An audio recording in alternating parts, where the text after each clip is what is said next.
कार्तिक महात्म्य चौथा अध्याय। नारद जी बोले, ऐसा कहकर विष्णु भगवान मछली रूप धारण कर कश्यप की अंजलि में प्राप्त हुए। उस मछली पर दया करके मुनि ने उसको कमंडल में डाल लिया। जब वह उसमें न समाई तब कुएं में डाला, कुएं से तालाब में, तालाब से समुद्र में डाली गई। तब मत्स्य रूपधारी भगवान शंखासुर को मारते हुए और अपने हाथ में दबाकर चद्रीवन को गए और वहां सब ऋषियों को बुलाकर भगवान बोले कि जल के भीतर वेद निमग्न हो गए हैं, तुम उन्हें ढूंढो और शीघ्रतापूर्वक जल में से निकालकर रहस्य समेत ले आओ। तब तक मैं सब देवताओं समेत प्रयाग में निवास करूंगा। नारद जी बोले, तब तपोबली उन मुनियों ने बीज और यज्ञ मंत्रों सहित वेदों का उद्धार किया। उन ऋषियों में से जिसने जो निकाला वह भाग उसी ऋषि के नाम से प्रसिद्ध हुआ। पीछे सब मुनि मिलकर प्रयागराज को गए और प्राप्त हुए वेद ब्रह्मा सहित विष्णु भगवान को अर्पण किए।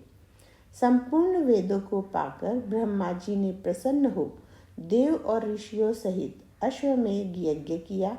यज्ञ के अंत में देवता गंधर्व, पन्नग, गुह्यक पृथ्वी पर दंडवत कर प्रार्थना करने लगे। देवता बोले, हे देवादिदेव, हमारी विज्ञप्ति श्रवण करो।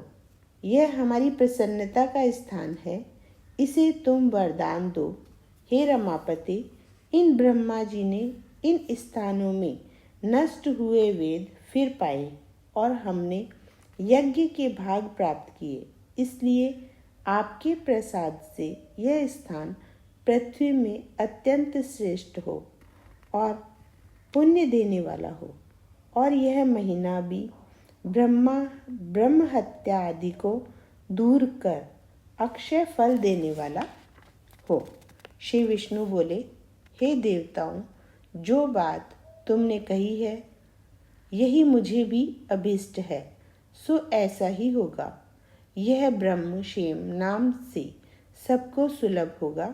सूर्यवंशी राजा भागीरथ यहाँ गंगा जी को लाएंगे और इस जगह पर सूर्य के पुत्री यमुना जी का संगम होगा। जो पुरुष अपने पितृश्वरों को यहाँ श्राद्ध करेंगे, उनके पितृगण मेरे स्वरूप को धारण करेंगे। मकर संक्रांति माघ मास में प्रातः काल स्नान करने से उनके दर्शन मात्र से ही संपूर्ण पाप ऐसे नष्ट हो जाते हैं जैसे सूर्य से अंधेरे का नाश हो जाता है, और उनको मैं सालोक्य, सामीप्य और सारूप्य इन तीनों प्रकार की मुक्ति क्रम से देता हूँ। हे मुनीश्वरों, मैं सर्वज्ञ रूप से बद्रीवन में सदैव निवास करता हूँ।